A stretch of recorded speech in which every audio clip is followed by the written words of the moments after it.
see how we get on, and then let's see if we can keep this to no more than 2 hours. I don't want to stifle any debate, but equally don't want anyone sitting here unnecessarily. So, apologies and changes in membership. We'll allow a minute for that, a couple of minutes to go through the minutes if you need to. Any declarations of interest? We have no public questions. Progress update, 5 minutes. Committee work plan, 10. Item 7, consultations and community engagement, we'll have 20 minutes. Item 8, community safety partnership, 25 minutes, if we can get through that with any questions. Thank you. And constitution review, 15 minutes, because otherwise we could be going on and on and on. And then 10 minutes for flood risk management and any members' questions. So, any apologies or changes in membership? We have apologies from Councillor Drew and Councillor Adams, but we have Councillor Downer substituting for Councillor Adams. And minutes of the previous meeting. Is everyone happy if I sign those as a true and accurate representation? Proposals, yeah, excellent.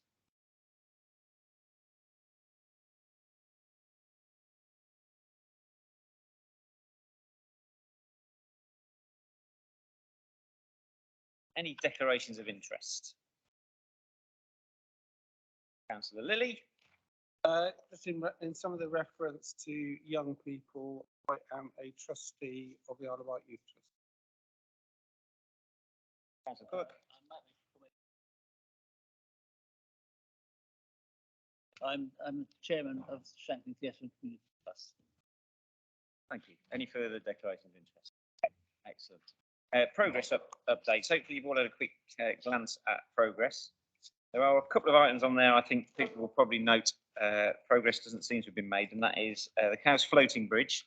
The access request was sent to the committee on the 1st of March and as yet no response has been received. Don't know who needs to chase that up. I imagine it might be Jordan.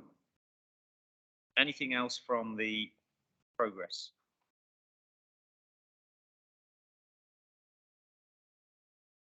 No? Excellent. Oh, Councillor Lilly, just thought I got away with it. Could we have an update about the reduction of child poverty? That will be reviewed, scrutiny once the strategy has been developed as agreed at full council March 2023. When? Yeah, so progress of that. Yes, so my understanding is that a strategy is being developed as we speak to involve all the elements that need to be looked at in terms of proper child strategy instead of the top line we were worried about. So it was in our informal discussions we had the other week that was brought up, and that is ongoing. Councillor Quirk. Back in January, we had the on the reviews in progress.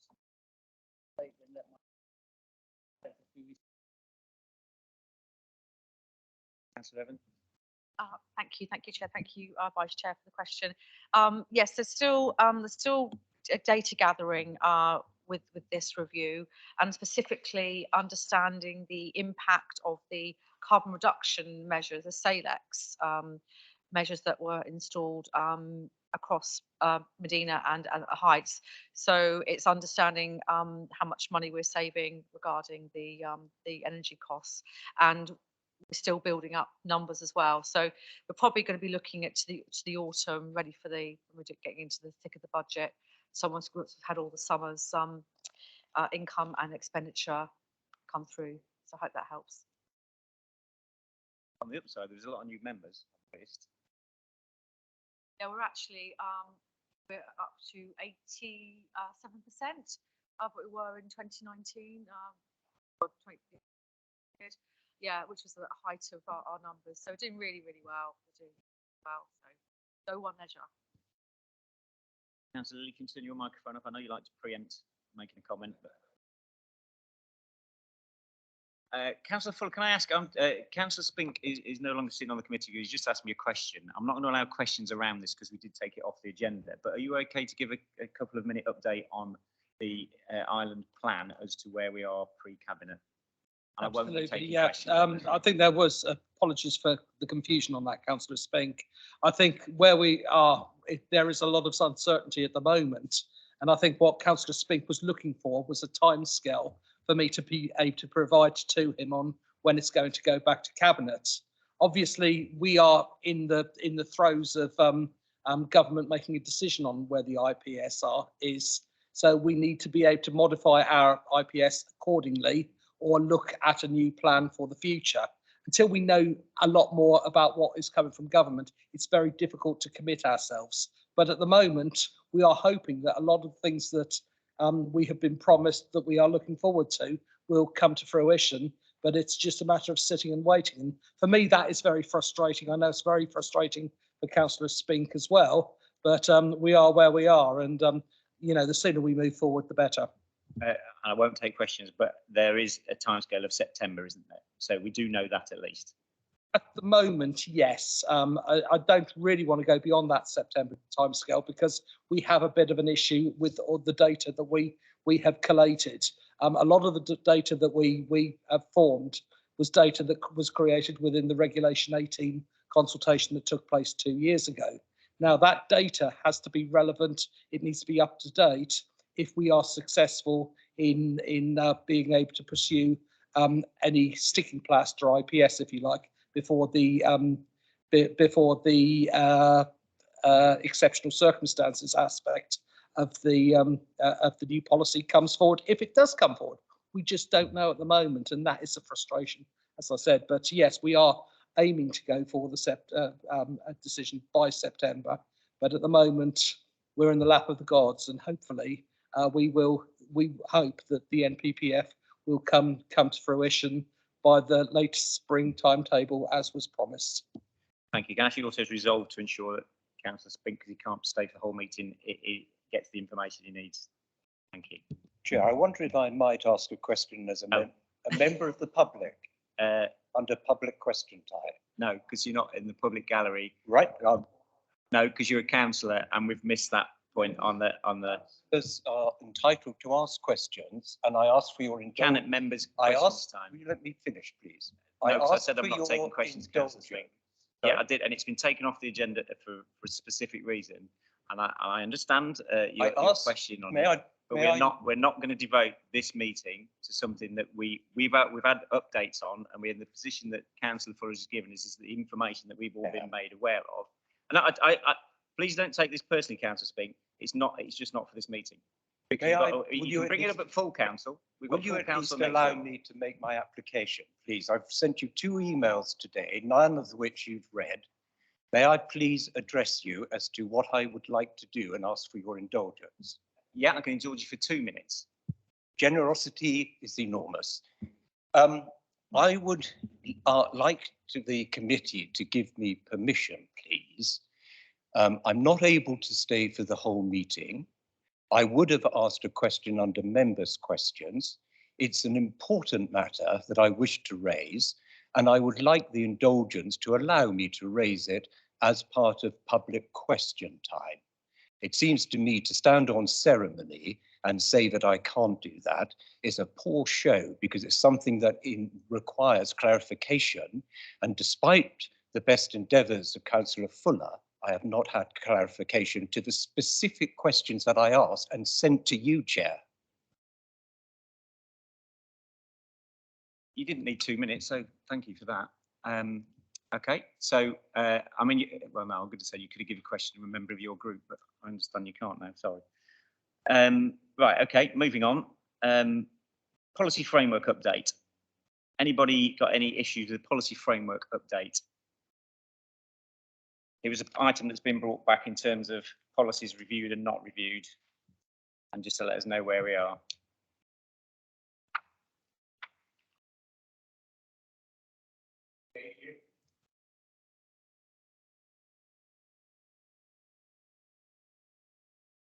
Councillor Crowe. It seems a very logical and thorough document. Just on page 33, item 5.9.4, sorry, 5.9.3, sorry, financial and resource management. This is probably where most of the pressure will actually come, in that there's always more to do than there is budget to do it.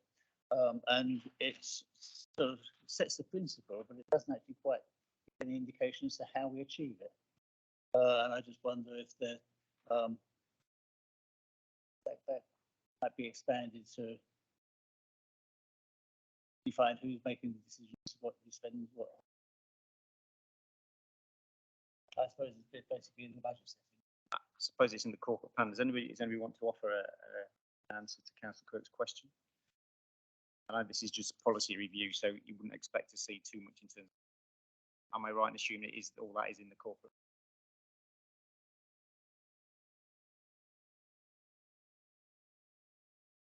5.9.3 financial and resource management.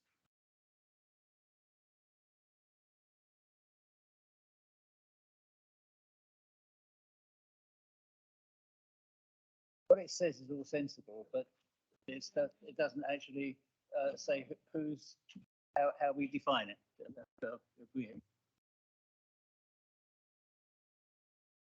So yes, we do still have a medium-term financial strategy, and I don't think anything's changed in that regard. I think the key thing is that we do need to be mindful of the resources that we've got. And it's likely that going forward, those resources that might be even more stretched than they are at the moment.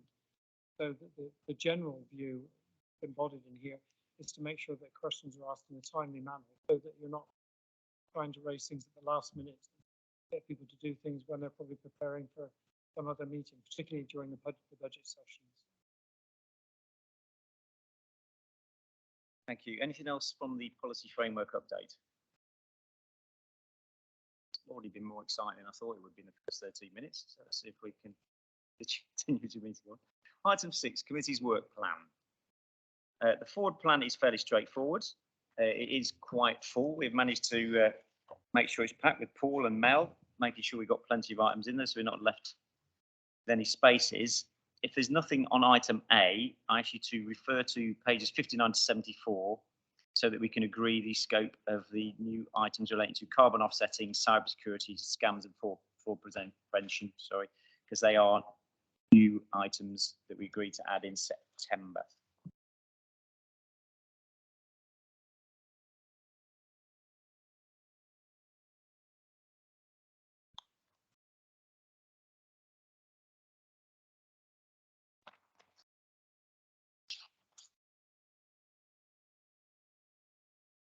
Any comments or issues with those three? Councillor Quirk? Just a comment, under the Isle of Wight cultural strategy, I've raised this with the press, but concerned that Shankland Theatre and Community Trust, which is the largest performing arts centre in the island, was not involved in the consultation, but we have addressed, I think. I've got an update for you, Councillor Quirk. So I checked with the Iron Collection, who sent out all the invites. Yes, the Shankland Theatre Trust was included in all the mail outs. They checked and the emails were opened, so they were aware of the trust at Shankland Theatre. Yeah. So the information was received and it was read. So why they weren't able to or didn't choose to take up the offer, I'm afraid I can't answer. But I did as you asked. Okay. Thank you. Anything else? Excellent. So item B, are we happy with those 3 items? Is everyone happy to approve those to move forward onto the work plan? Take that as a yes. Thank you. So item 7, consultations and community engagement. To be noted, there's a lot of information in there. Again, a good report. So I'm sure Councillor Lilly must have something to say. I'll be very disappointed. We might be getting home by 5:45. Any comments? Anything? Feel free, Councillor Luciani, if you want to add anything. To the, it's not yours. Councillor Bacon, if he wants to add anything. Don't feel like you've got to. No one will mind if you haven't. I promise you. No, I mean, I think the report speaks for itself. We are obviously operating on a consultation strategy that is old, out of date, and that is being updated because communication changes over the years, and things are really quite radically different now to how they were in January 2013. So that's very much being taken into account in how we balance modern technology against those who either wish or can use it, but still make sure our messages get across whenever we need to communicate. In simple terms, what would you say the benefit in terms of outcomes for island residents would be from this engagement document? Well, everyone knows what we're doing. We haven't got anyone in the public gallery, but we should ensure that people know council activities, council policy, but also, and perhaps even more importantly for most people, just day to day, allow them to engage with those questions the council needs answered, to gather statistics, to gather information, and to ensure that people are receiving the information they need, whether it be about their waste collections, their council tax, or the myriad of other things the council is involved in. It's all about ensuring that people are able to tell us things as well as us being able to tell them things. Thank you. Any questions, Councillor Crowe? Just a comment. I think it's really good having a reviewed policy.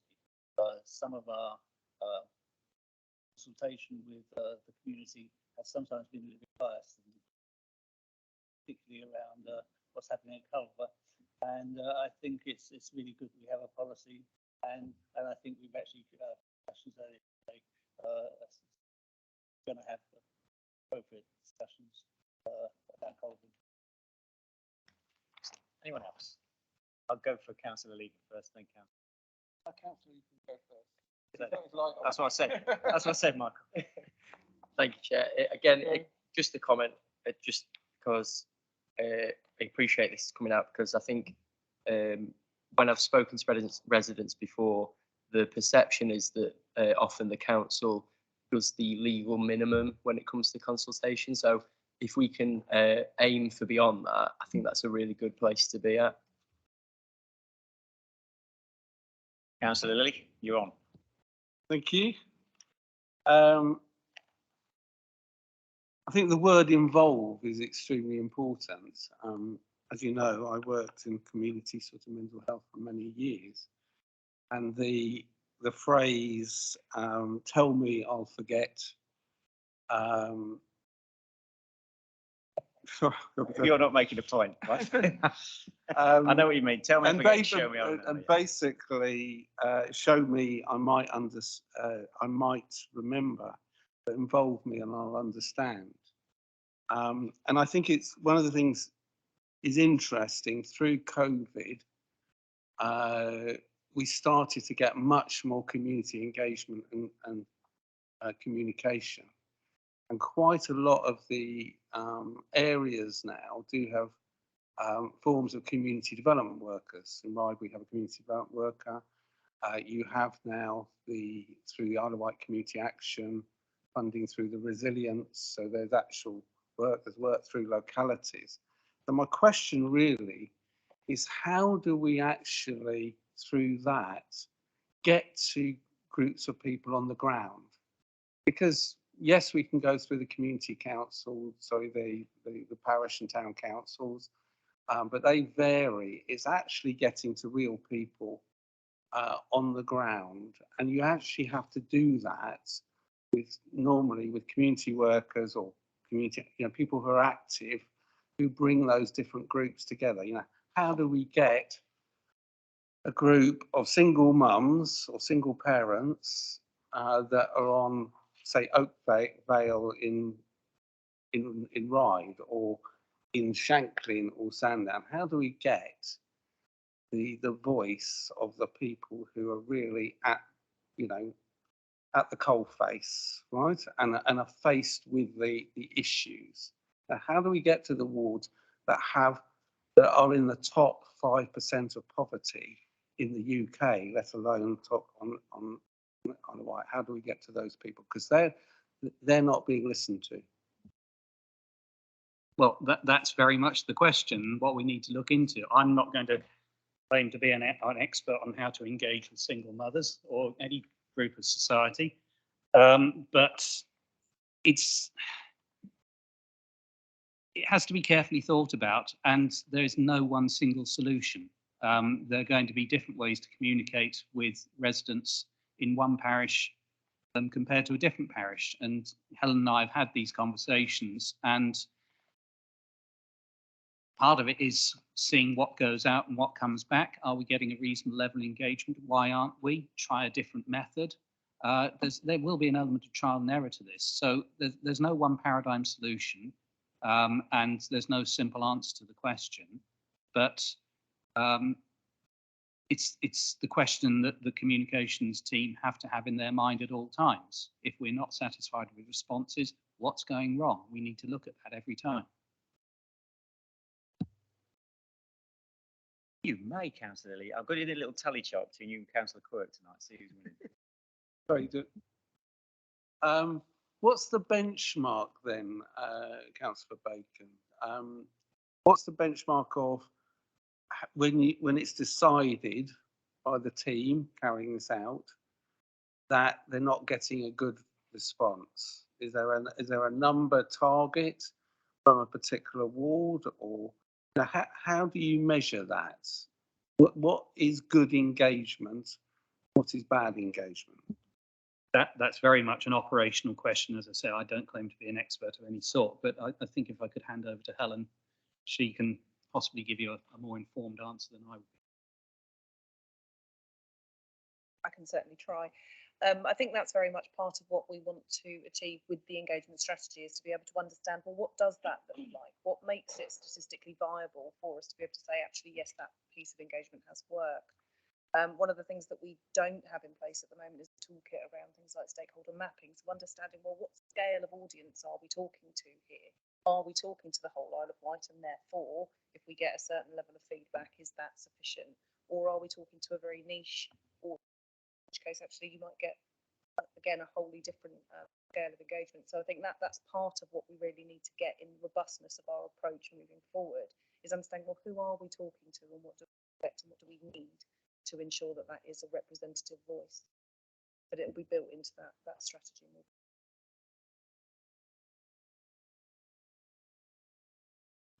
So it's a very clear, because there's two communities. There's a geographic communities, and then there's communities of interest. And it's interesting the work that's been done by public health through the Mental Health Alliance on that, because a few years ago there was no communication really with the veterans on this island, and now there actually is within that, because you were probably targeting that community interest. The same, say, the LGBT community. So there's a clear strategy to target communities of interest and geographic communities. Yes. Yes, and part of the work that we're doing as we develop the strategy and that wider toolkit as well is to try and understand, well, what networks do we already have? We know about some, but we're not going to know about all. And how can we utilise those to actually be talking to those individuals who we need to be talking to? Because with the best will in the world, we don't know everything.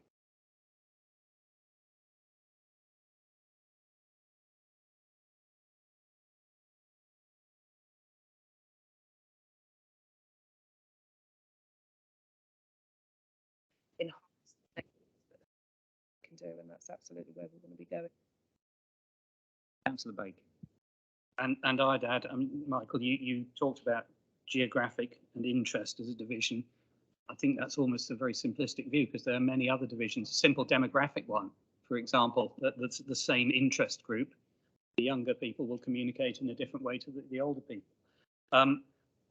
I don't know if there are other questions, but maybe this is finishing on a high point, because there are some recent engagement data in the appendices to the papers. And I think it's worth highlighting that I think we certainly are doing some things right, because if you look at the social media breadth statistics and the percentage of population liking or following our pages, and compare that with our nearby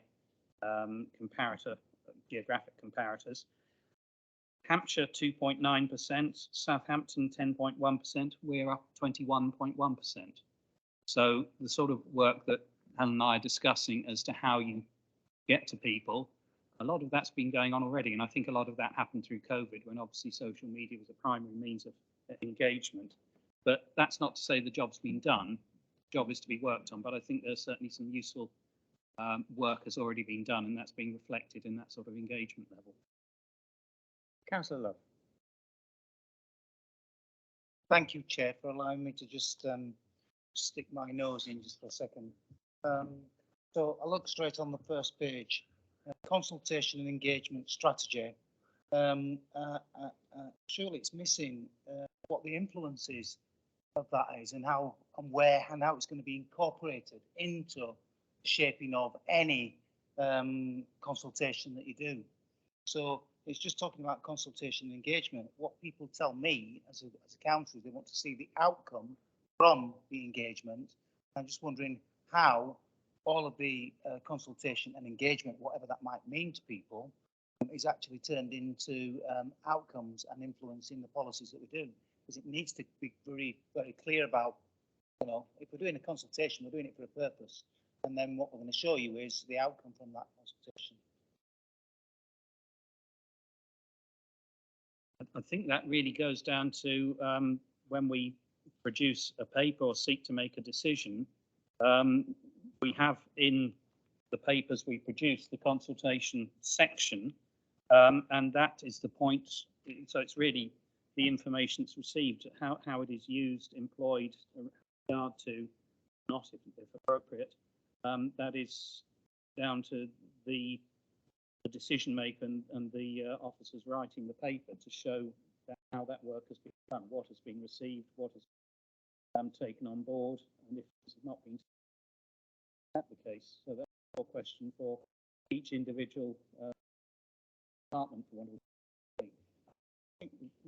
Consultation, I mean, what we're talking about here is actually getting out to people and either giving them information or drawing information in, and the use of that information then, say, is informing the wider council process.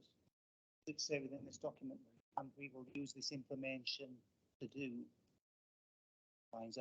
This is only part of it. The consultation is there to achieve a particular thing. So this is just about consultation and engagement, which we will use to.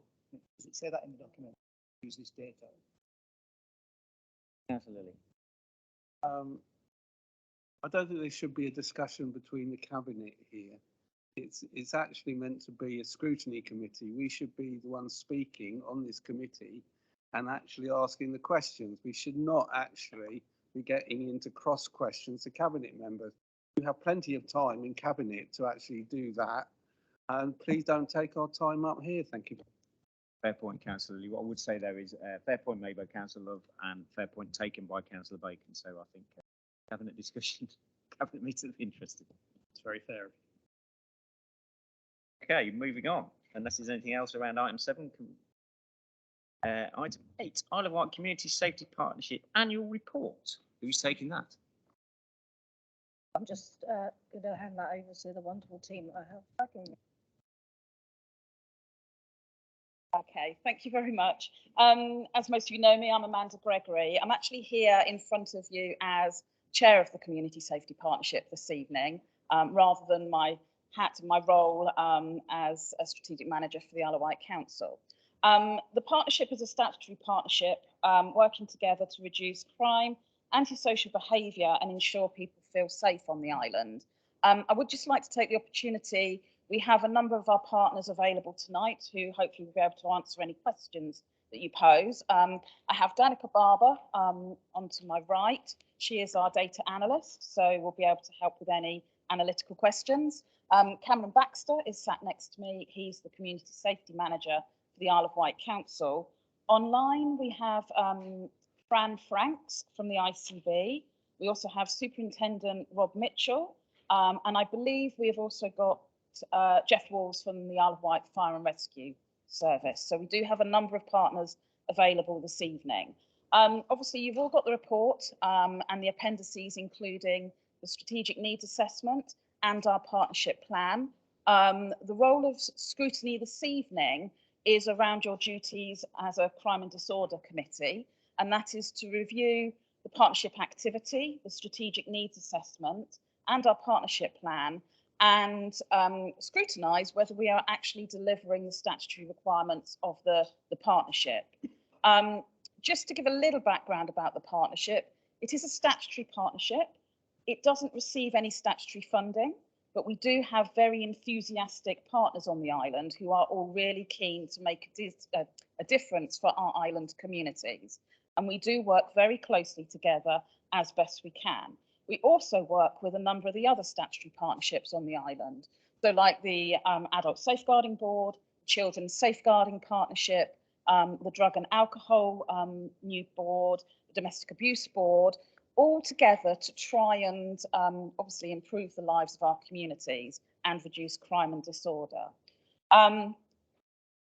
I think that's all I've got to say, unless you want me to give you a bit more of an overview of the reports. But the reports are there, and perhaps give you the opportunity to ask any questions that you would like to ask. I'll check with the committee. Do the committee want an overview from Amanda, or are you happy to just ask questions? Happy to ask questions. Off we go. Thank you, Amanda. Who's first?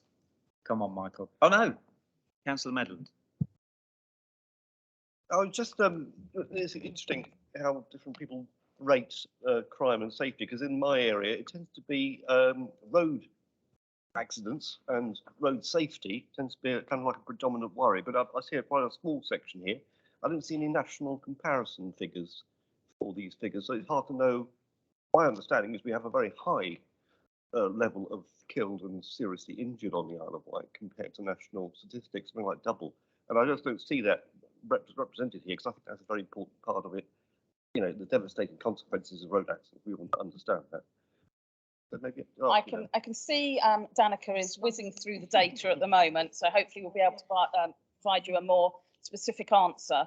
One of the things to talk about road safety is obviously road safety is a partner within the partnership, and in the last couple of years we've seen a real refresh of that road safety partnership and that forum to look at those incidents of road safety. So I know there were a couple of highlights of what they have been doing. To go back to the data, I don't know whether I have got comparisons for the emergency admissions for motorcyclists, but a lot of the road safety data that used to be published by the PCC is no longer provided. I can try and track down the comparisons though for the collision rates from the road safety team and include those. I'm not specifically asking for it now. I just think it should be emphasised a little bit more. And I appreciate you've got problems with the statistical data gathering because of the process has changed and it's not easy. But I have seen some other data which I could possibly share with you actually. And but I just feel that we ought to give this a greater priority. It deserves greater priority than it appears to have at the end of the report. Thank you. Councillor Quirk. Staying on the subject of the road safety, one gets the impression from the local media that we've got a sort of a Twin Peak thing of young drivers being irresponsible and old drivers not being capable. Is that actually reflected in the statistics? And also, we have a very large influx of visitors to the island. Is that somehow taken into account? And do we actually look at what we call whether the people who have the accidents are residents or non-residents? Yeah, I'll pass you over to Danica to answer. Some of those things would be scrutinised more by the Road Safety Forum, who work alongside us as well. Yeah, thanks, Amanda. Yeah, unfortunately, we don't always have that information. So when a road accident occurs, it very much relies on what's recorded at the time, and that's what we can analyse. So if the person is from the island or not, if it's not captured at that moment, we wouldn't know. Of it being a data point in the data set. Chair, it's Rob Mitchell from Police here. Obviously, I'm still relatively new. Could I probably just add some comments? Actions to try and reduce the incidence of the accidents. You need to know who's actually having the accidents, whether it's young drivers, old people who should be actually stuck in handing their licenses, whether it is people coming to the island. I think that's information that the group that are looking at this in detail should probably actually be asking for, because I can't see how you can actually try to rectify it if you haven't got that information.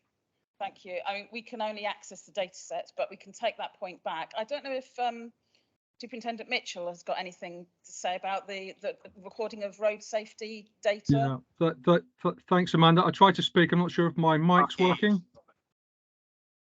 Is my mic working? Is that our end or is it? Yeah, we can't hear you at the moment, Robert. Okay. Can you hear me, Chairman? Try again, Robert. Yeah, I'm trying here. My mic seems to hear you. I'm unmuted. Can you hear me? No, we can't hear you, Robert. Sorry. Okay, I think I might be muted on your side.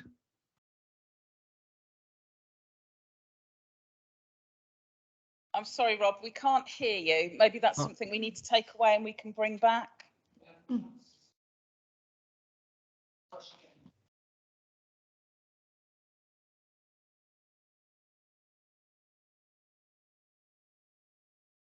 Just while we're waiting for Robert as well, the other thing that we were conscious of was not to duplicate in this strategic assessment the work that's done by the Road Safety Partnership, which is why this is just a high-level summary. There is more detail in the Road Safety Partnership data sets and reports. If I could just say something while Rob's trying to get online. I've got a meeting because road safety comes under my portfolio, so I can bring some of these things back to you when I've met with them, and I can speak to Rob and get these details for you if we can't speak. So we'll do that through me if that's okay, and I'll bring something back for you. Councillor Lever and then Councillor Lilly. Thank you, Chair. It'd just be good to understand a bit more about, I think one of the starkest data points I've seen is the drug offences and possession of weapons. Newport Central is massively ahead of anywhere else on the Isle of Wight. It'd just be good to understand a bit more about what's been done to perhaps tackle that.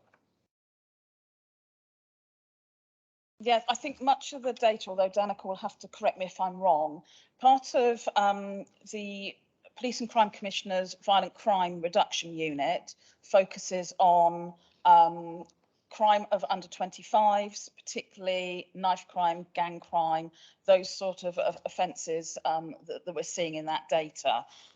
We've got that data. I think when we looked at it, because of the age group we're looking at, it's not surprising that perhaps it's in Newport, because that is the predominant location of all of our educational establishments. I appreciate there are a couple in Ryde and Sandown, but the majority are in Newport. So a lot of that data then did look at that. So what is happening, the Violent Crime Unit, and going back to what Danica said, we don't duplicate, the Violent Crime Unit has received specific funding, which is through the Home Office to the Police and Crime Commissioner. They have a Violent Reduction Unit team who are based with the Police and Crime Commissioner, but we do have a local scheme manager on the island who works with all the partnerships over here, including educational establishments. And there have been a number of interventions on the island to target that age group and that sort of crime. That's good to know, because I think I guess the name of the unit makes it sound as though we're waiting for the problem to occur and then tackling it, but it'd be good to be confident that we're trying to prevent these cases coming to the fore before that happens, especially if we're looking at educational age children. There's plenty of opportunities there to try and tackle this before it gets to a head like this.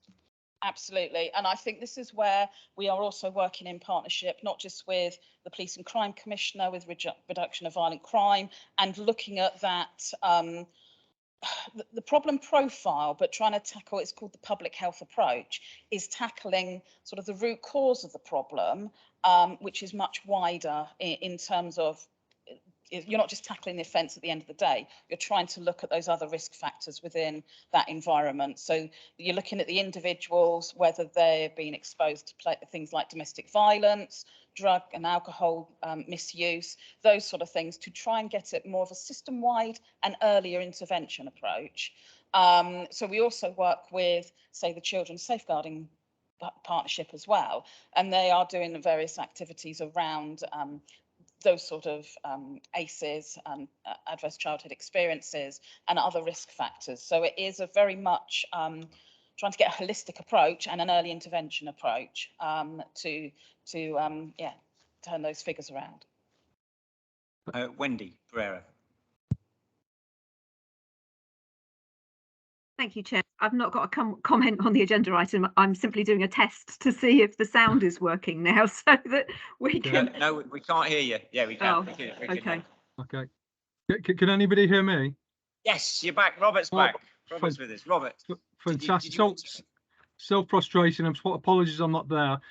First of all, going back to the road safety to the previous councillor, we've had some recent operations on the island, Operation Mile, with over 120 offences prosecuted through tickets or court. The vast majority is impaired driving through drugs or alcohol. There's nothing to indicate we've got an issue with mainland drivers coming across. Mainly, this is resident drivers. And there's no differential between young or old either. Probably more of an influence to the drug driving with the younger drivers. And with the fatalities, I was Chief Inspector for Portsmouth for 3 years, and the fatalities we had on the island were comparable with Portsmouth on its own. So I would say there's challenges with the layout of the roads, the rural nature of the roads on the island, and certainly a certain complacency with some residents with how safe it is to speed on the island. And that happens in a lot of island environments. But I'm not seeing anything to say the island is more dangerous with regards to fatalities than anywhere else in the country. Thank you. Councillor Lilly. Thank you, Chair. I've got 3 specific areas from the report, so I can do them one by one. The first one is about youth offending, right? And particularly looking at pages 142 and particularly 143 and then 144. There seems to be a trend.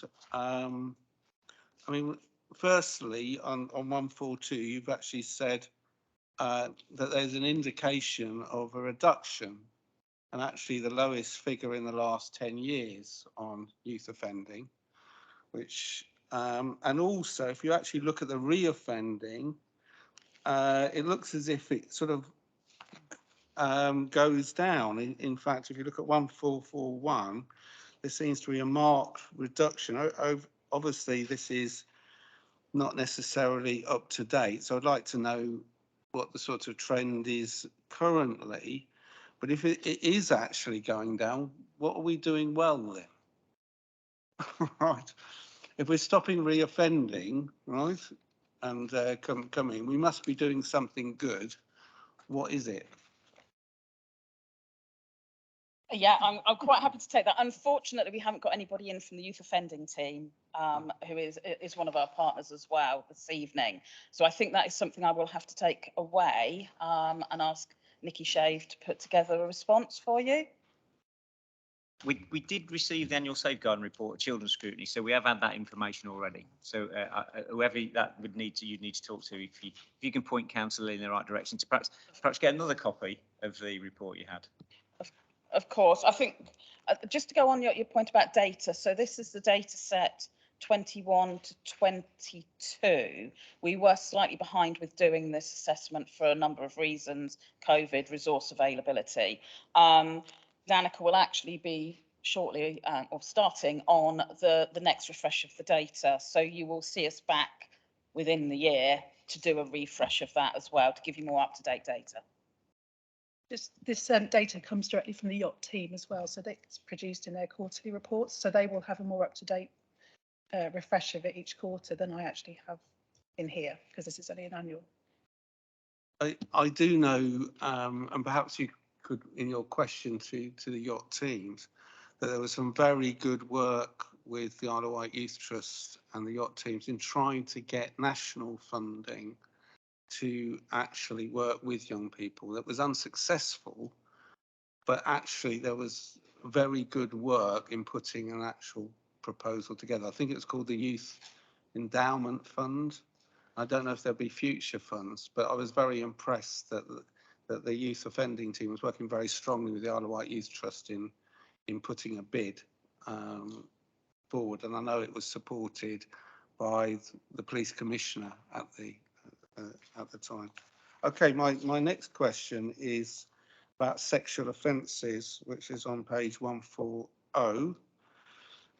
Again, this looks like an increase to me, right? If I'm looking at it right, if the line's going up, can I have more detail about that? Why are sexual offences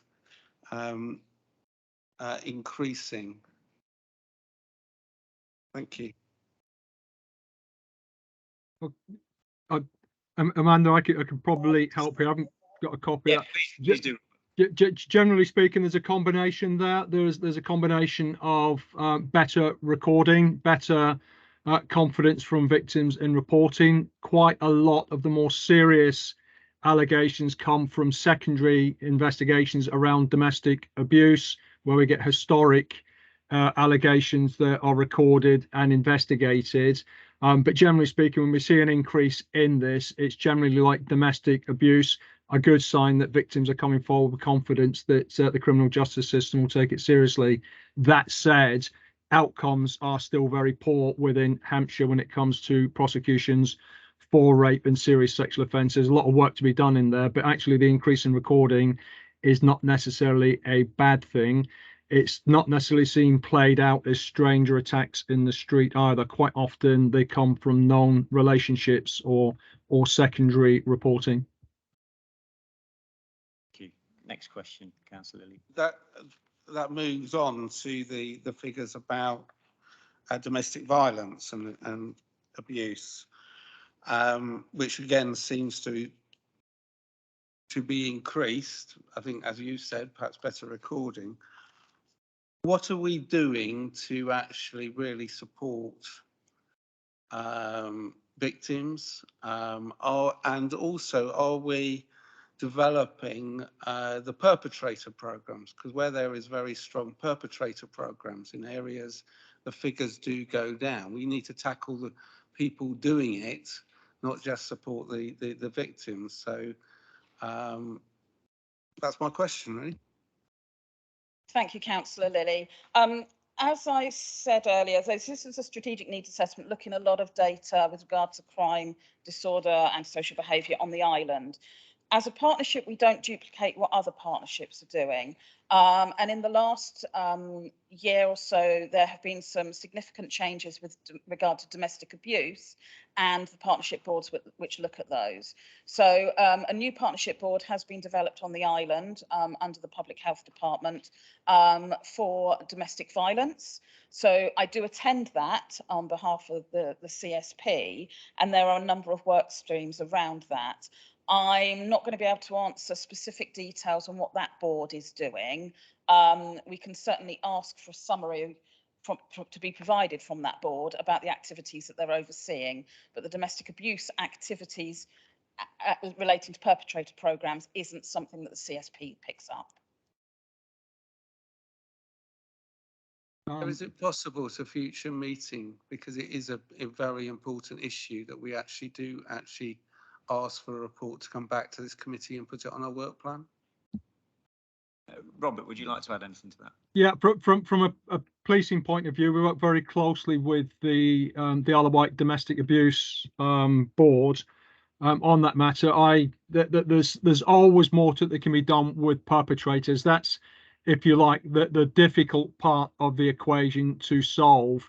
For a long time, there's been a lot of work and support to work with and safeguard victims and survivors, but perpetrators can have multiple victims in their life, and that's a difficult one.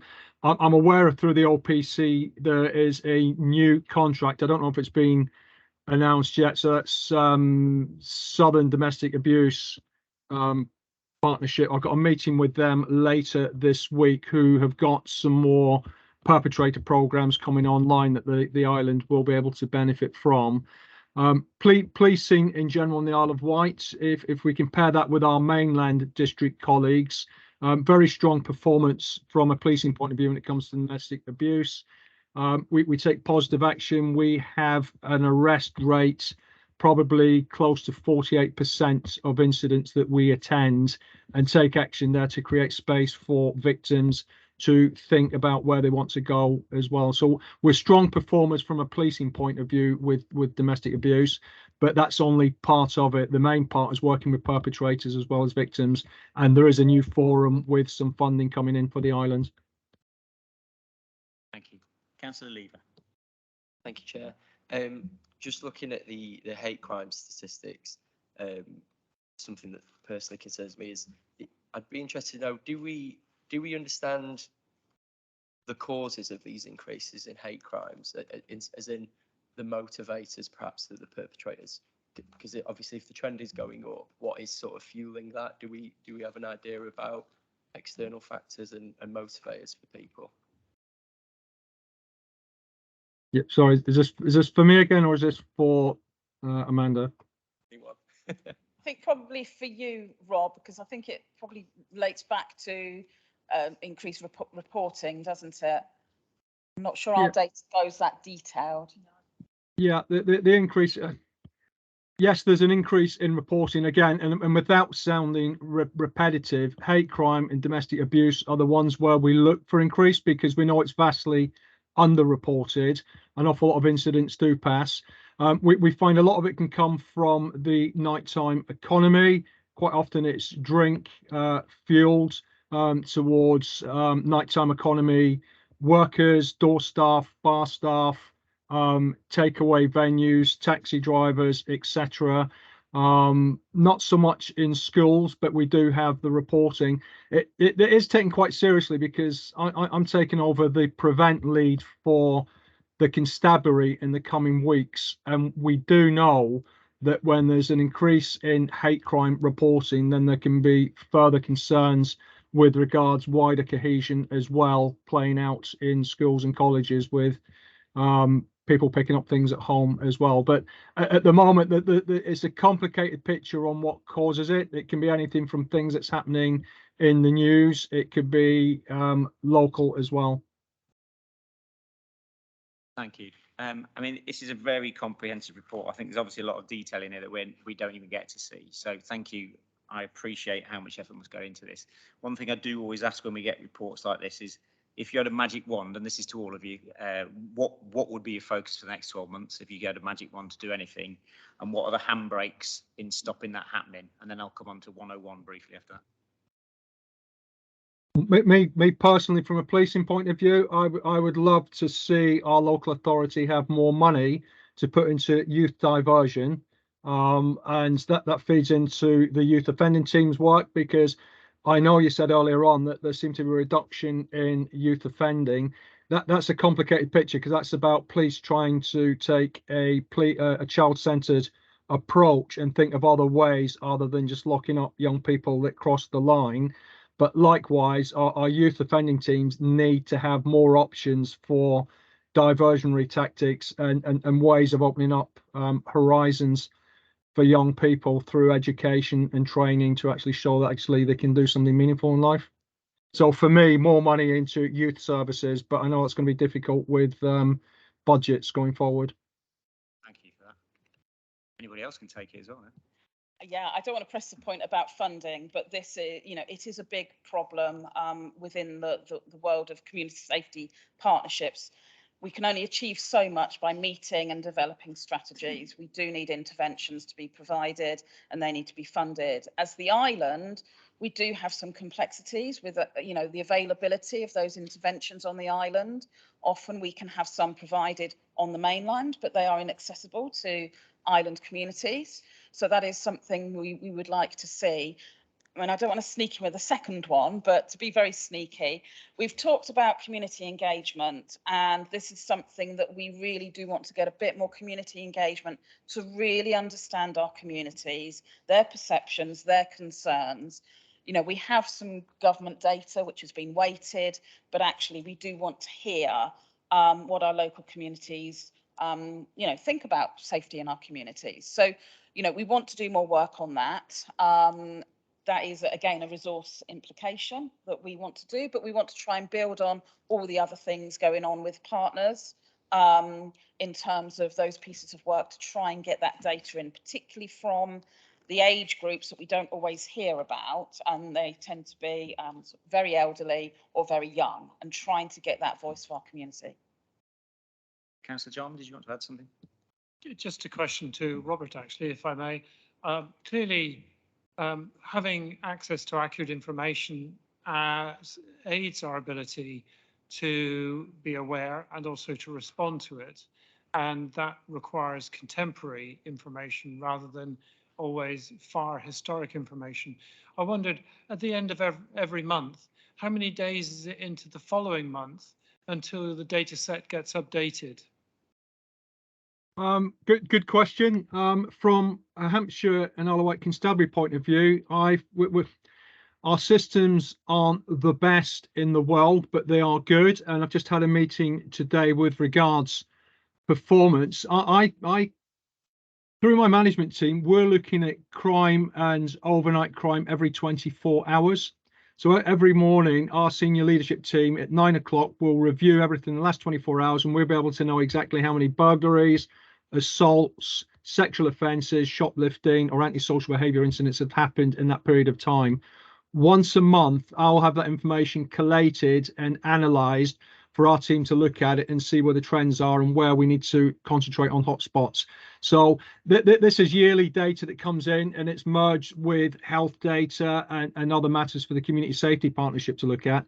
But purely from a crime, disorder and antisocial behaviour point of view, we're looking at it daily, Councillor, and certainly monthly we're having planning meetings to see what we need to steer the ship with to make sure that we don't let things run away with us. Is that helpful? Yes, very. So near real time then, in effect. Yeah. We have something called records management system. So every crime or incident is recorded into that RMS system, as we call it. And from that, I've got ways of interrogating that to tell me it's not as sophisticated as we would like. It will get better, but it's meaningful enough to cover the headline stuff for me to sit down with inspectors and be able to say to them, for instance, Andy McDonald and Ryde, you have got a problem with theft from motor vehicles. What are you doing about it? So that it's not literally 3 months down the line before we notice there's a problem. Generally, we can spot a trend within, certainly on the island with the low crime numbers we have, within a week. That really is excellent news, and great to know that we've got such a wonderful up-to-date system. How quickly is it that data gets populated into the data sets that we can access ourselves to look at our response and any adjustment of strategies or assistance that we can provide? Is it within a month or is it real time as well? Well, that's probably a question back to Amanda or Cameron, because Cameron from the partnership, you can have access to our data, but how often you need to integrate it into what you need to do, I'm not sure.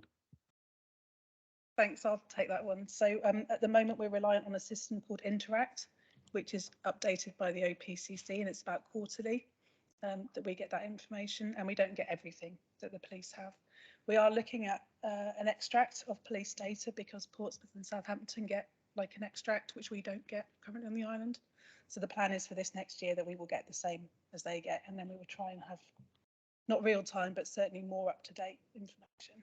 Just to come on the back of that as well, with regard to data, as part of the Violent Crime Reduction Unit and funding we've got for that from the Home Office, this year a new serious violence duty has been placed upon the partners and the CSP to include serious violence. Some funding has come through with that as well. So there is a project called Thames Valley Together model, which is being led by the PCC, which is going to be a data model to bring together those data sources. So it will include the police data, but it will also include health data, local authority data, to try and combine those data sets so we've got more of a live picture of what's going on.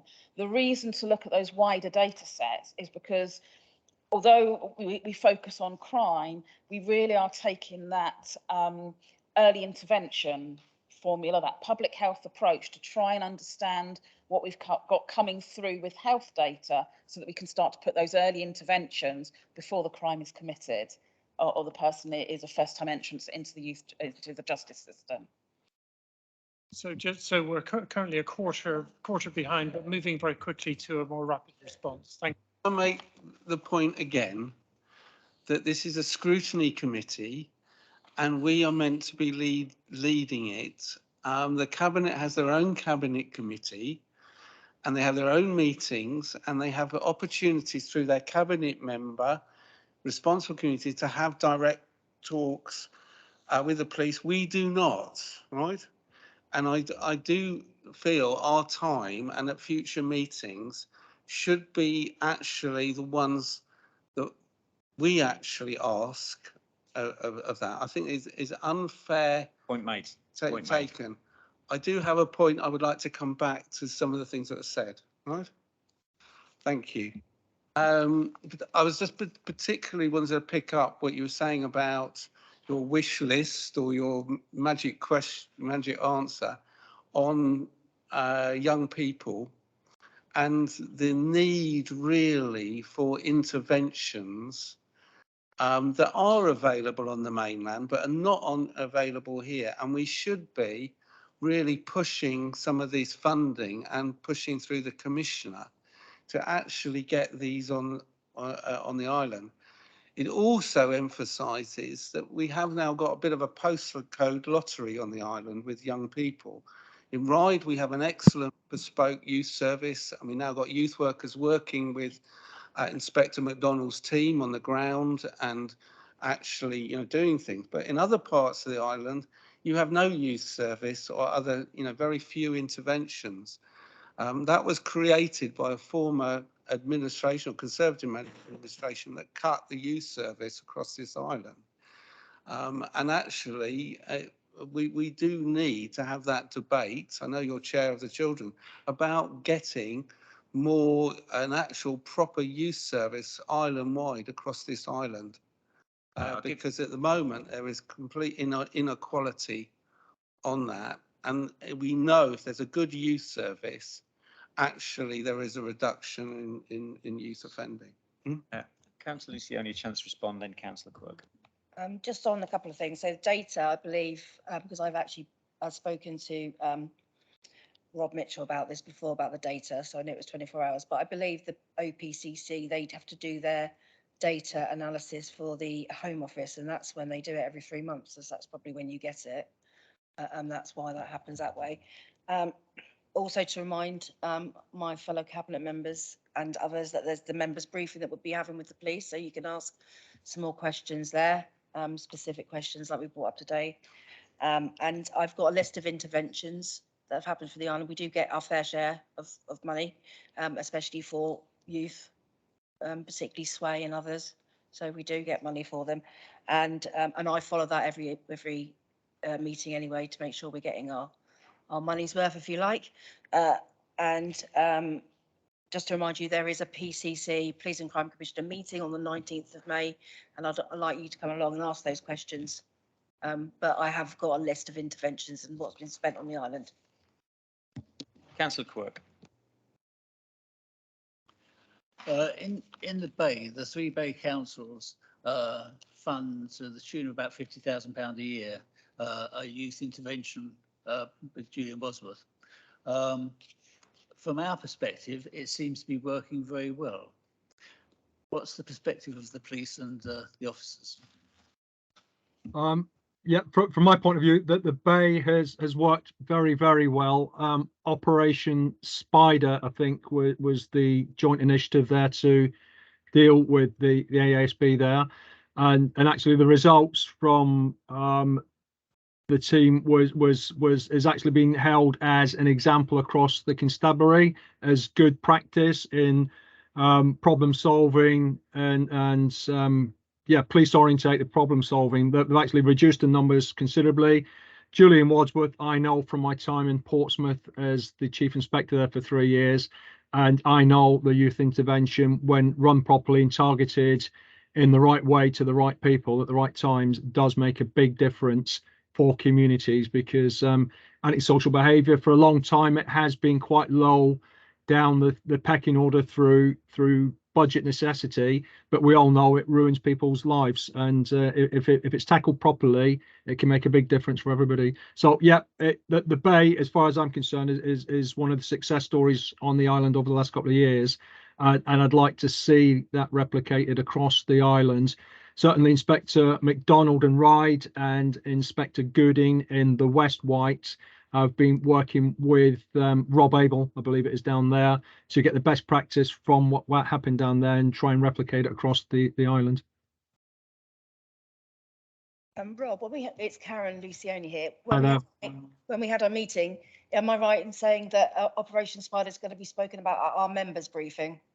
Yes, there's going to be a briefing on that. So again, there's the chance that I'll bring some of my police leaders along to that briefing, and I'll get somebody to do a presentation on Spider, what was done, and the results it produced.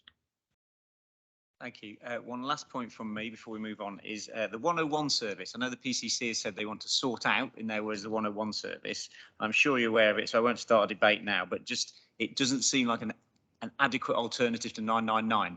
And so 999 is immediate, and 101 is at least 90 seconds before you get to speak to a person, which, it doesn't feel like it does what it wants to do. And I know Robert's nodding there, so I guess it's not an argument we need to have. It's just a case of when does the process of sorting it start? The process is ongoing. There is an awful lot of work taking place in our contact management world. There's been new IT brought in. There's been more recruitment into call takers to actually deal with it. But yes, part of the problem is 999 calls have gone up inordinately over the last couple of years. Literally, I think it's probably gone up another 5 or 8% year on year. That takes up more time from the call takers. They prioritize 3 nines. And then increasingly what we find is people get frustrated holding on for 101 and then decide to abandon and go to 999 as well. So it's a complicated picture. There is an assistant chief constable and a team working on getting better with it, but we know it's not perfect, but we will get there. But there's and internally an awful lot of our officers as well. There's work to be done there when they interact with the public. Quite often we encourage people to ring 101 when actually that's probably not the best route for them anyway. So there's a bit of an education in there. We need to get our IT a little bit better. That's in train. We need to recruit more people. That's happening. And we have to educate our own officers as well. Basics like an officer in a case.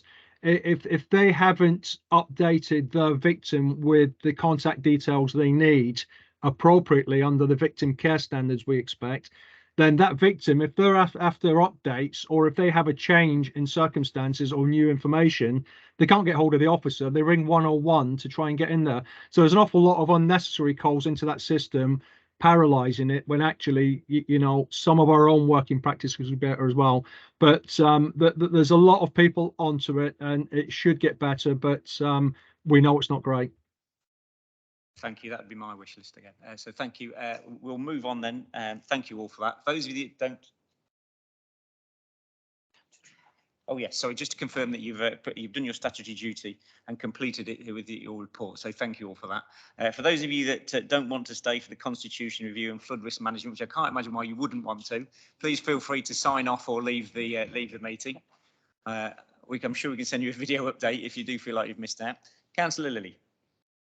We normally traditionally have a vote in accepting the report. Let's do that. So if I it's tradition, let's you propose it, Michael. Huh? Those in favour of accepting the report. Thank you very much. Thank you all. Thank you those of you that are leaving now. Thank you, Robert, as well, for attending. Thank you. Okay, moving on to the Constitution review. As much as I'd like to take that, it would be pointless. So I'll hand that over to Chris Potter. Thank you, Chair. I'll just wait a moment. That's right.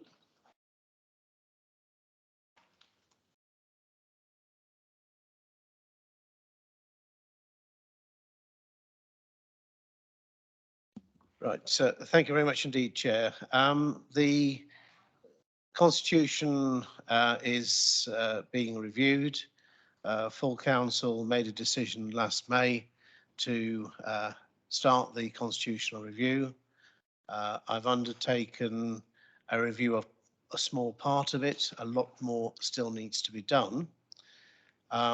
Looking at the agenda item introduction, if I start at the middle one, which is the overview, overall process for the review, it'll end up, as members will appreciate, it'll end up at full council.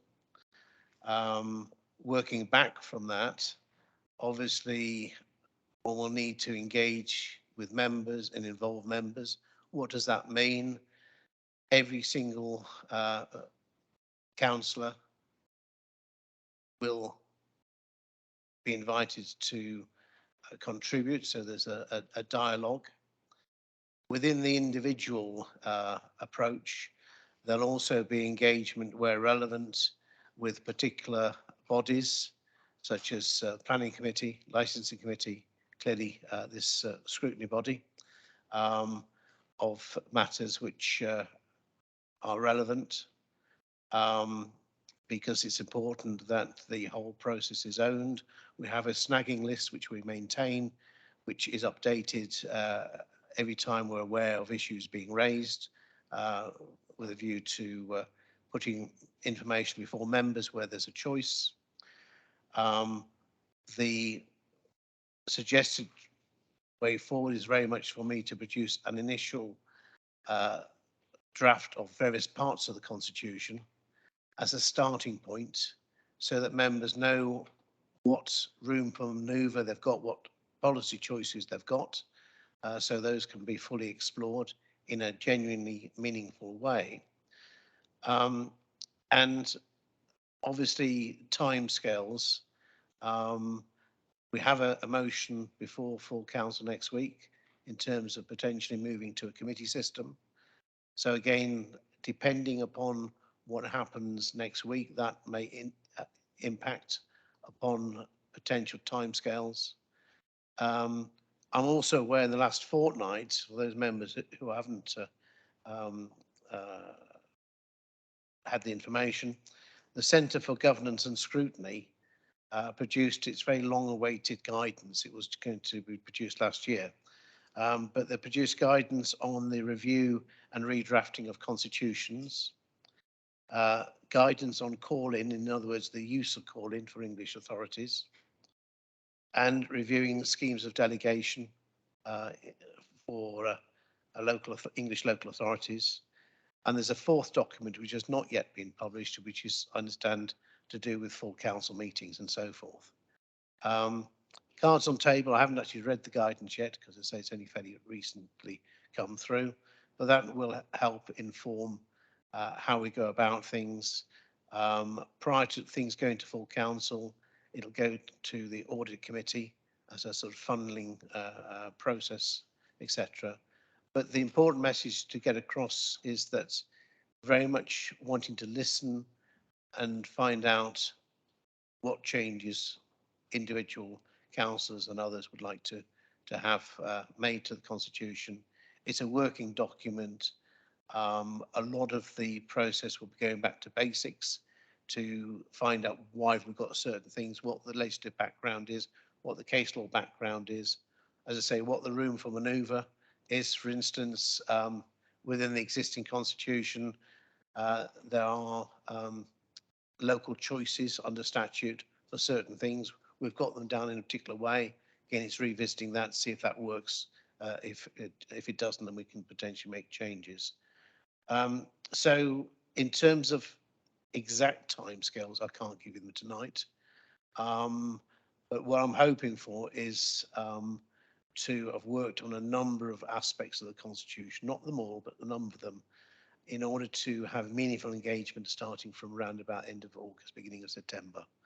What I would suggest, and it's only a suggestion, is given that sort of part of the guidance produced is the use of call-in, and call-in as an area which I think does benefit from updating. I think that would be one of the earlier papers to consult upon, and get a meaningful input from individual councils and political groups. So really the intention is to produce reasoned documents to aid the discussion, not to replace the discussion, but to aid the discussion. And that's probably about as far as I can add at the present time.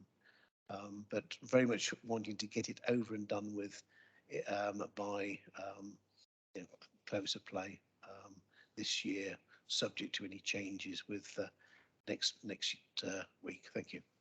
Thank you, Chris. Councillor Robertson.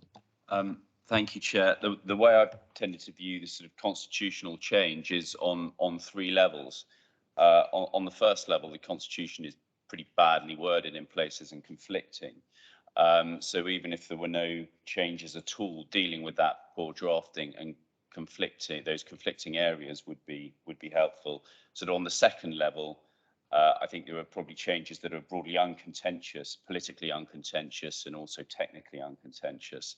And to deal with that would also be helpful. And then the third tier are those matters that are perhaps more contentious and where there's disagreement among councillors. It would be a shame if that sort of tier 3 caused any delays in the tier 1 and 2, because I think the tier 1 and 2 would make a big difference to the Constitution. And if it turns out in the autumn that we have to forge ahead with some of those, I wouldn't want us to be held back by some disagreement over something contentious. When that can always be dealt with later, we can have a new constitution at the end of the year, and we can always bring it back and revise it for something specific later on. I suppose as a question to Mr. Potter, I mean, can we proceed in that way so that we don't get derailed by any disagreement over something specific that heeds progress on the general? Yes, in a word. I think it's vital that appropriate progress is made without, as you say, delays preventing the progress which could be made. So it's that filtering out the quick, easy relative wins and so forth. It's acknowledging where there are difficulties and where extra time is needed to be put into that in order to gain greater understanding and hopefully maybe even consensus on even those very difficult matters. So I think the emphasis is very much on that speed of progress.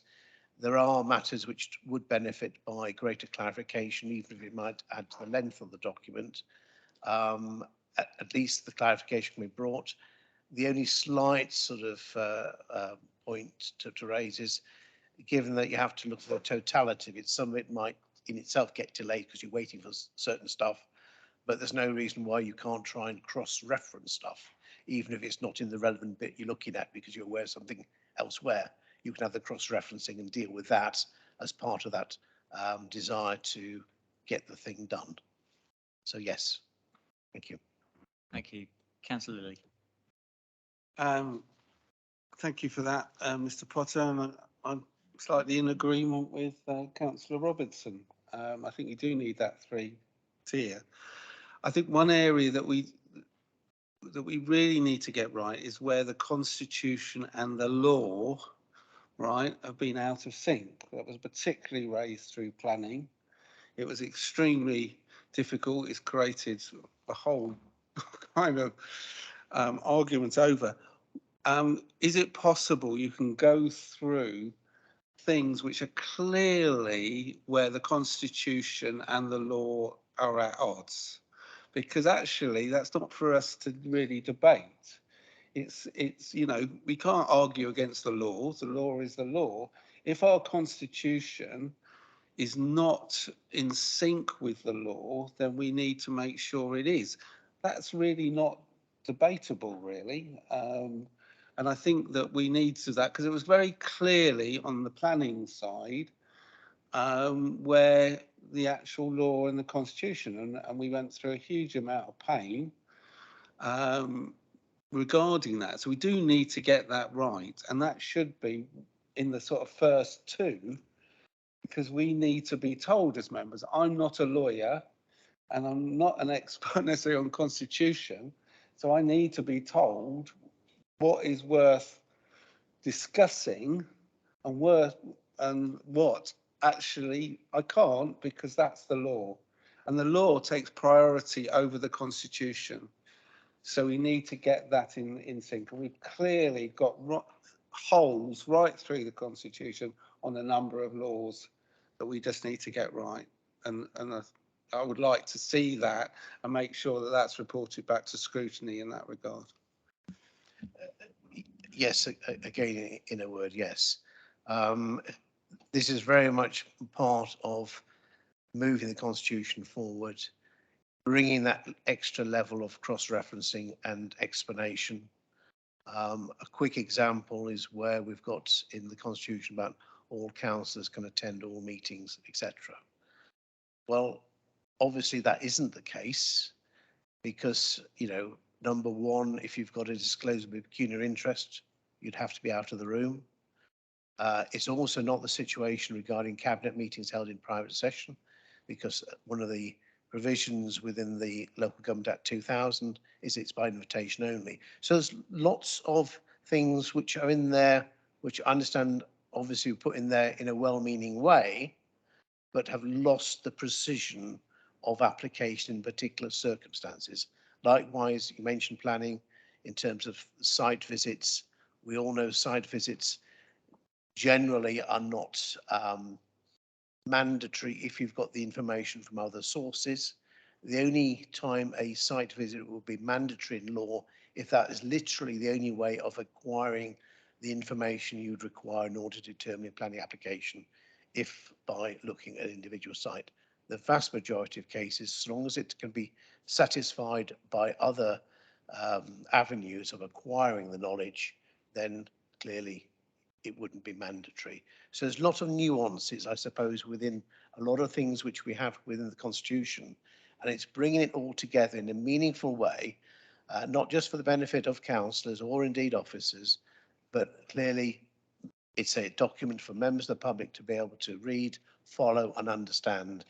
And I would add, obviously, that, you know, during this process and particularly after the process, we need to work to embed the changes so everyone understands, and we will clearly have a snagging list because things evolve, legislation changes, and we'll have to meet those changes as well. But again, that short answer again is yes. Thank you. Thank you. Last one then, Michael, goes to you, Councillor. No, just a question or a statement? I will ask at this point. Well, the question is we need those particular anomalies sorted out as soon as possible, because over the last 2 years that has affected decisions. It absolutely affected, and it's put this council at risk to appeals and judicial review because those have been ambiguous, and we need to actually have those in place really by next year, because we can't, you know, we can't continue in that way. It has seriously affected decision. Through you, Chair, just one very quick point just to provide reassurance. Yes, there are a number of changes which do need to be made, but it's precisely because the point which Councillor Lilly's already made earlier is that the law does take precedence over the Constitution, and therefore whenever we've spotted something which is at variance with the law, then it's been drawn to members' attention and so forth. It has led to confusion on occasions, but clarification is sought to be brought to bear. And this is very much what happens with a living document, to make sure that the words used are words which actually convey meaning. And the difficulty with words, they are inadequate vehicles of conveying meaning on occasions, because words mean different things in different contexts. Charge, electrician, soldier, police officer, and so forth. So one of the things I meant to say earlier is that we'll try and have plain English as much as possible, but sometimes it won't be possible because the legislation doesn't lend to ordinary use of language, unfortunately, on occasions, but we'll do our best. Thank you. Thank you for that. Okay, shall we move on to item 10, flood risk management. It's not going to be a report from me, it's going to be a report from the Vice Chair, Councillor Quirk. If you turn to the back page of your project papers, you can read the recommendation. Basically, myself, Councillor Stink and Councillor Lever actually attended the meeting. A lot of it was talking about how you slow the flood water getting down, and so that the procedures you can take so that it doesn't all suddenly end up in one place. And so the recommendations flow from that. And the recommendations are that the Cabinet Member for Planning and Enforcement ensures that once government have released consultation information, a design code should be created and put forward as soon as possible as a supplementary planning document to include sustainable drainage requirements for all new builds, whilst the island planning strategy continues to be discussed. And that local flood groups be created as part of place plans. And the Cabinet Member for Climate Change, Environment, Heritage, Human Resources and Legal and Democratic Services ensures that a greater level of communication is put out to the public about what they can do to help slow and reduce the flow of stormwater. Water company is actually sort of giving discounted water butts and things like that, and it can make a big difference in the release of the water. If it's coming off everyone's roofs, it goes into. So that's the recommendation. Thank you, Councillor Quirk. Suggest that we approve it. So, we'll go questions, then we'll go to vote. I've got Medland, Councillors Robertson, Councillors Lilly. It's more of a remark, really. It's what I understand, the Haven Street project with the water butts was extraordinarily successful in reducing flooding by about 3/4, as I understand it. 70%. Okay, thank you. 70%. So. So it's not a temporary, but at least it stops that immediate flooding and it allows the water to be dispersed. I think this strikes me as an extremely simple, brilliant solution, and I'm just wondering if there's any way we can accelerate that process of developing the water butt programme across other communities on the island. I think that's the point, that part of the recommendations, and the water butts are slow release, and there are these things called SUD systems, which are bigger soil filled items that do a similar thing. So yeah, and I think that's the idea behind the recommendations, is to accelerate that. Councillor Robertson. Thank you, Chair. I've slight concerns that we're moving back towards sort of conversation rather than action. Obviously, the 3 Section 19 flood reports, which were undertaken because of flooding in the summer of 2021, so nearly 2 years ago, was in Bembridge, Ryde, Monkton, Mead and Binsted. Now, Southern Water talk a lot about leaky water butts, and make all sorts of puns, which seem to be slightly puerile in the press about leaky butts, as being the great solution. And Haven Street has actually been quoted in the national press as a raging success story. Yet Bembridge, Binsted and Monkton Mead are not in the rollout for water butts this year. And in fact, I haven't been given any date as ward councillor for Bembridge when those water butts will be rolled out. Why ever not? If it really is a cheap and successful solution to a problem, then they should be rolled out within months to every islander who needs one. Southern Water have just been given £50 million to spend in the southeast in key areas, of which the Isle of Wight is one.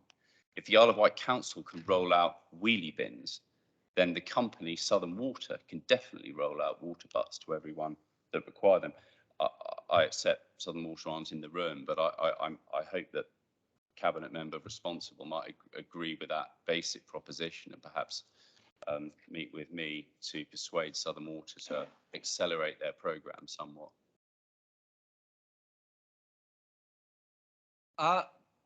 Yes, there's a lot of sense in what you say, and I've had the same conversation with Southern Water over Brading, which is an area that I am a board member for, and suffers flooding problems pretty much every time they come round on the island. But the explanation, I hesitate to say excuse, but perhaps it's that, is prioritisation in terms of areas of greatest need, proven need, although that does seem an anomaly when compared with the areas where the flood investigation reports were carried out, as you say, in 2021.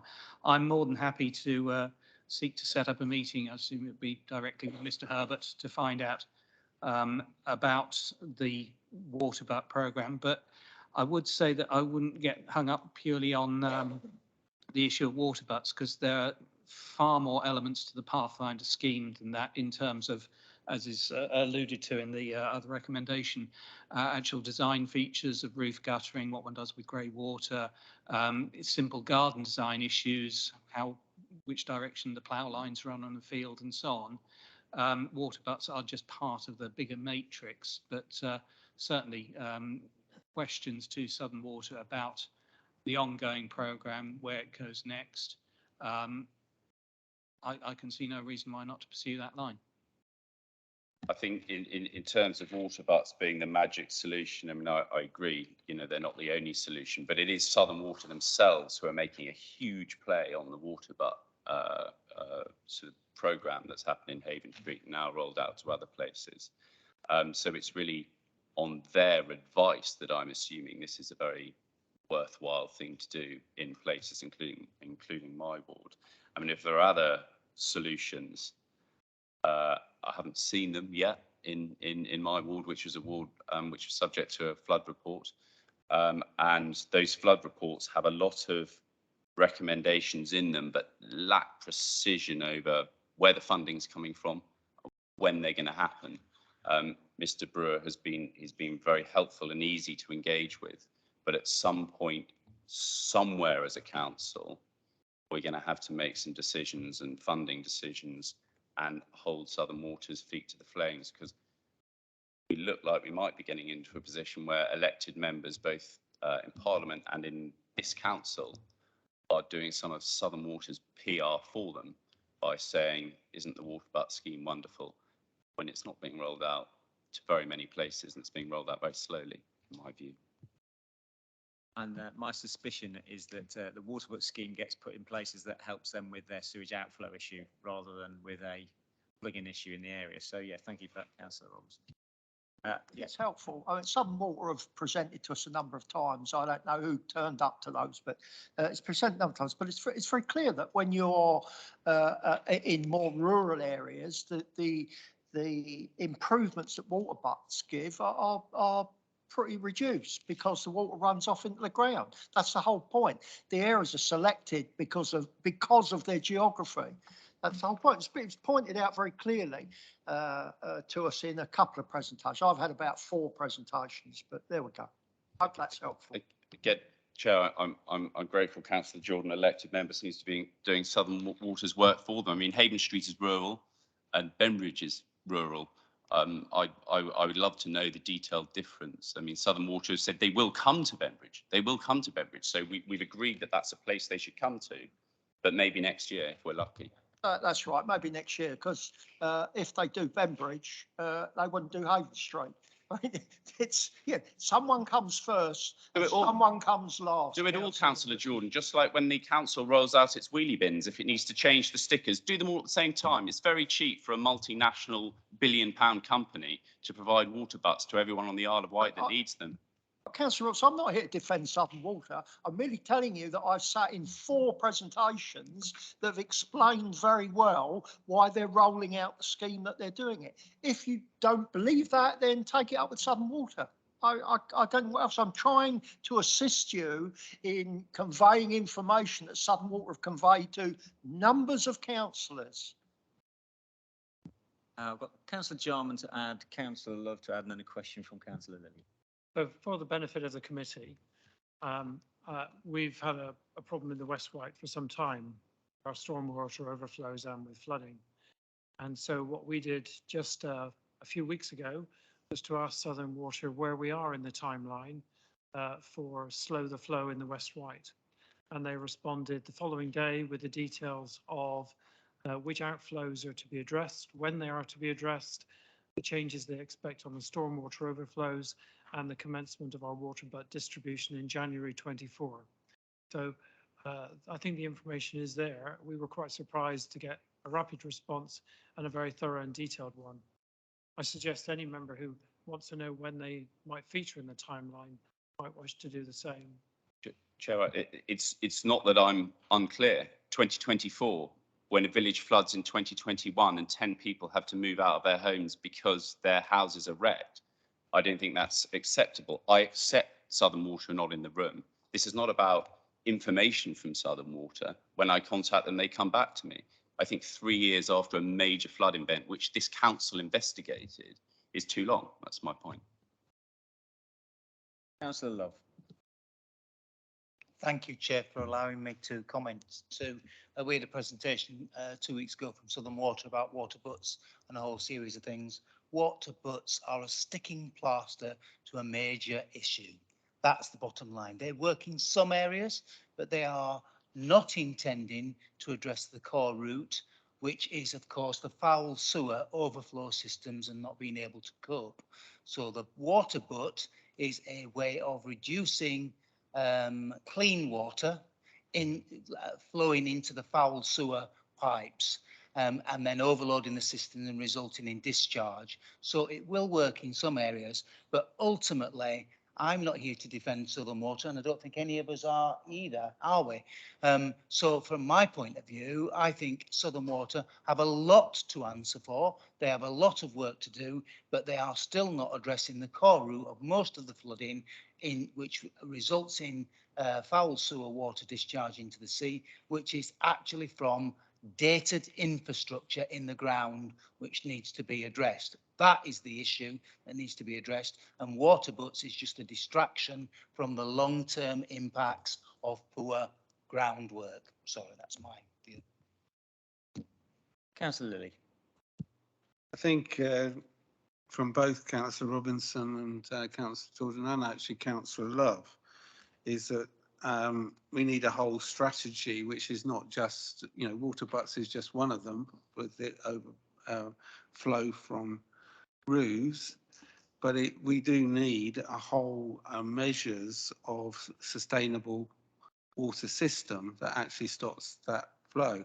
And actually, Southern Water do have a strategy which it was putting forward to the planning department, because at the moment this is not a material objection within planning, and it means that actually you and this is particular in Ryde, where you had proposal for larger estates that are on top of the hill, and actually you haven't got nothing built into the plan by the developers to actually take the water from those areas, and they actually just come through, and actually then they overflow the system.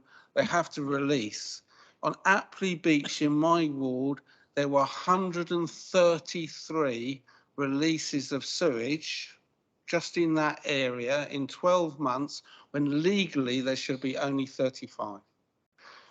And you're going to get more of that unless you get all the developers to build in sustainable water things. We have managed to do it, I think, through Isle of Wight Council for the High Street in Ryde. They are going to put money into the work on the High Street, and they're doing it in Newport. But we do need to send a very strong message. It has to be a carrot and stick. We'll work with you, we'll work on these schemes, but you have got to actually put money into the infrastructure that actually the flow. At the moment, what they're doing in Ryde is they've increased the flow to Sandown, right, from 120, I think, to 240. But that puts a huge pressure on the unit at Sandown. So all we're actually doing with a lot of it is moving it around, and we actually need to be very, very strong with them that they need to have the investment. I agree with Councillor Robertson. We're doing a lot of PR for them within this, but we need to actually that. I am still going to demonstrate on the 20th of May with surfers of sewage about on Apley Beach about the going up. I will stand with the demonstrators. I will go on press, which I have done, actually went on French television saying this. We've got to keep the pressure on them to put that investment. Yes, work together. And actually one of the issues of water butts was to do with them not having all the staff and whatever to do that. In Ryde, we've said we'll work with you and actually Can you help start put summing up, them please, in. Councillor Lilly? That sort of thing. So I just wanted to actually put forward a motion, right, that this committee would like to see a Isle of Wight clear strategy from Southern Water to invest in the infrastructure over, say, a 5-6 year period to put Sorry, that in place. Councillor Lee was waiting to ask a question. That strategy already exists. Any of those? No, that's the but presentation. we want to be that accountability. Right, so I totally agree. We need to hold them to account, but we're going into a discussion that's almost points to that Southern Water being in front of us. Back to Councillor Robertson's point is he's got residents who are in fear of their houses flooding. None of the schemes announced are anywhere near to touching that, and that's where we need to start. The overflow is just down to Southern Water stopping themselves getting fined. They don't really care when people's houses flood. We've seen that from the response, and the council investigation said they are responsible. Binstead, I think, is being resolved, but others aren't. So if we keep to that point, and I don't want to shoot you down, I don't think it's going to help Councillor Roberts' point. I'll let Councillor Lever ask his question, then we'll come back. Thank you, Chair. I guess it was kind of trying to bring us round to productive ways forward, right? I agree with what Councillor Love was saying. I agree with much of the sentiment that I don't want to not see these water butts rolled out because it's a part of a strategy, right? But I know when I spoke to Southern Water at the presentation they did at the Riverside Centre, part of the bigger picture that they were explaining was that there's an issue between themselves and the Environment Agency and the permits for the stations they've got. I'm just wondering if there's a way that it didn't seem like they were talking to each other in a very constructive manner, and I don't know if there's a way that as a council we can help facilitate this to get some sort of productive outcome whereby it's not just finger pointing, but actually we're finding a way forward so that we don't see these overflows that we're currently seeing. Because the recommendations here are good. I think the design code thing is a brilliant idea going forward, but it's just another facet to that to make sure that all bases are being covered. I don't know how we achieve that, but. And those recommendations don't help Councillor Robertson's issue. So if we move to accept these recommendations, then we've got that out of the way. So we have a proposer to the recommendations. We have a seconder. Yeah, those in favour, accept those recommendations. And then are we putting something else forward that means that we engage with Southern Water regarding Councillor Robertson's problems particularly? A fairly simple motion, Chair, which I'd be happy to put forward, but welcome thoughts or amendments from others, would be that this committee asks Southern Water to speed up its water butt rollout programme and pathfinder village status, other aspects of that. I'd be very pleased if it also referenced the 3 communities that were subject to the Section 19 flood report. The Isle of Wight Council thought it was serious enough to do those flood reports. I'm sure there's a motion in there that we could also put. I'm happy to. Yeah. Can I just add, because I agree with what Councillor Robertson's saying, and I think it's a good pressure to put on them, but I feel like it's hanging a lot on the water butts and those peripheral things. Whereas if we can get some sort of initiation with the conversation between Southern Water and the Environment Agency, I think it's another that 2-avenue thing would help, I think. Sorry, so the water butts aren't going to solve Councillor Robertson's problem. That's a big issue, and I think that's what needs addressing. Is we need this question we're asking Southern Water. Correct me if I'm wrong, Joe. Is that we need to see a time frame for them to address the issues in the 2 wards now that you mentioned. Is that correct?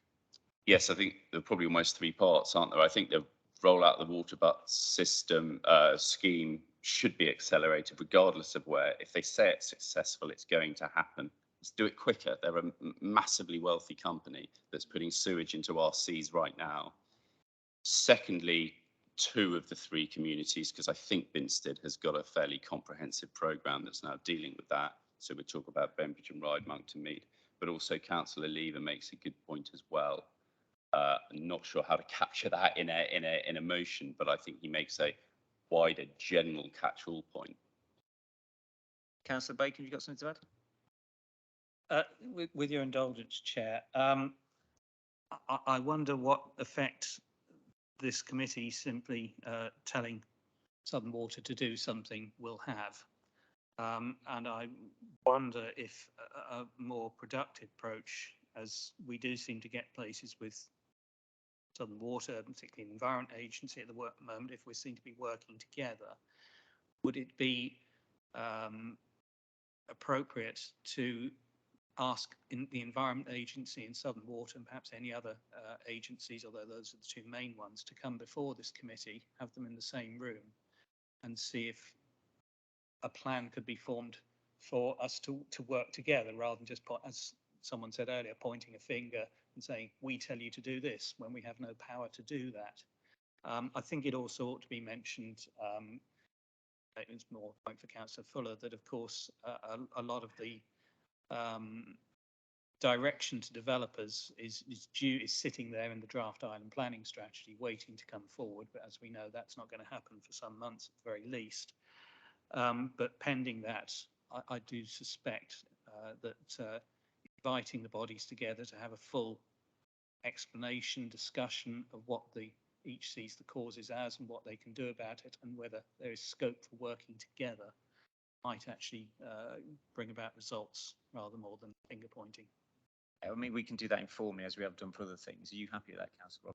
Yes, I am, but not necessarily in place of a motion. I mean, motions have value. We know they don't have sort of legal effect, and I don't think it's particularly hostile for this committee to make that request. I mean, I've had Southern Water, the Environment Agency, the Council, and Island Roads in Bembridge Village Hall 3 times over the last year and a half. Lots of those engagement meetings. This report was supposed to be a game changer. I still hope it will be, but I think we now need to slightly ramp up the pressure for the 2 communities that aren't mentioned as Village Pathfinder status villages, areas. Also the water butt scheme, because Southern Water say it's so good. It's their case that it's so good. Fine, roll it out quicker, please. We won't go back to your simple motion, I think, where it was, and we have also arranged an informal meeting, is back to your original motion of accelerating the water scheme and also substantive action in those 2 communities you mentioned, Bembridge and Ride-Monkton Mead. Anything else to add to that? Because I'm conscious that we could be here for 2 days debate. It's a proposer, I guess you, Councillor Robertson, propose that. A seconder? Those in favour of that as a motion? Okay. So, finally, on to members' questions. Are there any? I know Councillor Spink had one, but he's gone. So if only he was in a group that could have asked that question on his behalf. Never mind. Councillor Fuller. Yes, I did try to approach Councillor Spink earlier on concerning his question that I did have a response to, but I will be formally responding to him. I did respond to him earlier on, but he didn't like the response that I gave, so he wanted more information. So I'm quite happy to provide that for him. I'm not trying to hide, but I will ensure that that response will be given to Councillor Spink. I'm not entirely convinced there's enough information on the internet for a sufficient response. Any other questions? Councillor Lilly. I don't expect necessarily an answer to this question, but I would like to hold this question so it could be brought back. We have before talked about housing and the real need for housing within that. I recently had a meeting with Vector's Housing, and my question is why isn't Isle of Wight Council working with the one housing association that is building housing, right? Because apparently they did have a meeting with the council, but no one actually got back to them. And they actually did say that they could, through the borrowing or the money that was set aside for housing, could, if access to finance, actually deliver housing. So I want to actually know why we are not working with the one housing association that's producing housing. We're obviously working on Branston with them, who actually could, with investment, produce more houses, which will be for social rent. Thank you. So that's a question for Councillor Stevens to pass on to. Any other questions? There we go. Thank you very much all. Thank you very all for attending. Have a pleasant evening.